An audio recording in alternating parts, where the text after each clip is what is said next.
O aplicativo de vídeos TikTok está cada vez mais popular por causa de suas ferramentas práticas de edição e montagem. Mas não é de hoje que montamos vídeos para torná-los mais divertidos e dinâmicos. Tudo isso começou com um pequeno grupo de cineastas lá na Rússia. Eles influenciaram toda a forma que fazemos vídeos hoje em dia. Meu nome é Igor Avelar, estudante de cinema, e para você entender de como chegamos da Rússia para o TikTok, eu vou precisar contar essa história desde o início. O cinema na Rússia entrou em ascensão muito rápido, tanto que o primeiro filme realizado lá foi em 1896, ainda na época do Império. O cineasta Camille Cerf registrou a coroação do Nicolau II, e não demorou muito para surgirem 3 cineastas que simplesmente fundaram as primeiras regras de edição da história. O primeiro foi Levi Kuleshov, e olha o nível desse cara. Ele foi considerado o pai do cinema russo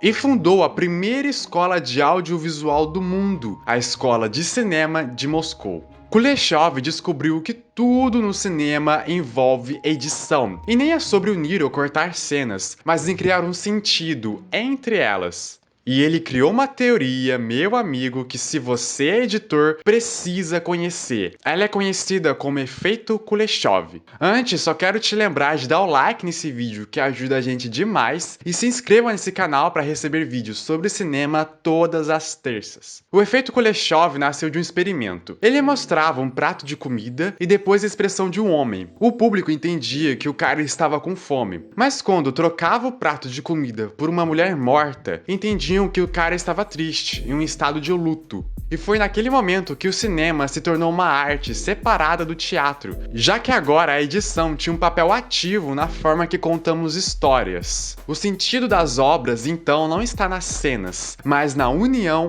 entre elas. Então, um bom editor não pode estar preso ao roteiro. Ele precisa ser guiado pela estética narrativa e pela percepção do público. Dessa teoria vieram 2 diretores que a expandiram, Sergei Eisenstein e Pudovkin. Além da sobreposição de imagens, eles desenvolviam também o tempo de cada plano. Então as cenas de ação, por exemplo, costumam ter planos mais curtos, dando uma ideia de agitação. Também utilizaram a montagem para definir o tom dos filmes. Então uma dica muito boa é sincronizar a ação da cena com a música de fundo, dando muito mais dinamismo para o que está acontecendo. As teorias também se aplicavam para a conexão entre cenas, através de elementos semelhantes ou incomum entre elas. E por fim, utilizar a montagem para transmitir ideais políticos através dela, porque não foi só de edição que esses caras ficaram conhecidos. Estamos falando da Revolução Russa, que você sabe, consolidou o país em um regime socialista. O governo russo entendia o poder transformador da arte e foi extremamente restritivo na censura de seus filmes. Esses cineastas passaram então a dirigir histórias de propaganda soviética. Os filmes soviéticos mais conhecidos são O Encoraçado Potemkin, A Greve e Outubro, todos dirigidos pelo Eisenstein. O cinema russo, a partir desse momento, foi considerado uma vanguarda. E o que é uma vanguarda? São movimentos na arte que rompem com o ideal clássico de se produzir esses conteúdos. Então, nesse caso, foram muito inspirados pelo futurismo, que representa o mundo agitado da modernidade, e pelo construtivismo, com formas geométricas inspiradas na arquitetura e na fotografia. E um dos grandes nomes desse período de vanguarda foi de Dziga Vertov, com seu documentário experimental Um Homem com uma Câmera, que ele fala sobre a união das pessoas com as máquinas. E ainda no quesito documentário, tivemos a pioneira Sfir Shub, a primeira mulher documentarista da história. Ela registrou todo o processo de Revolução Russa em seu filme A Queda da Dinastia Romanov, sendo um documento histórico importantíssimo. Esse período de vanguarda russa foi tão influente que diretores no mundo inteiro passaram a se inspirar nesses cineastas, popularizando assim as teorias de Kuleshov,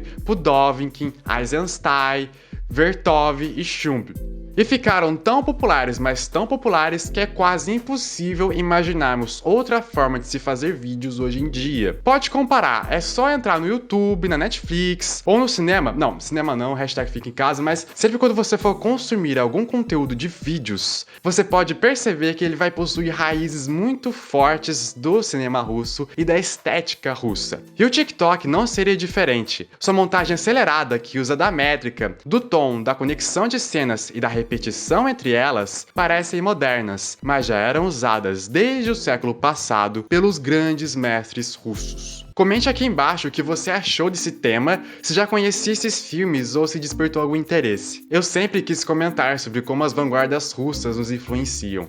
Aliás, o Edgar Wright foi um dos maiores discípulos das teorias russas, e eu fiz 2 vídeos especiais só sobre ele e sobre suas técnicas que ele utiliza de montagem. Você pode conferir clicando no card. E também confira nosso Instagram aqui na descrição, que indicamos filmes toda semana. Então é isso, muito obrigado e te vejo na próxima terça.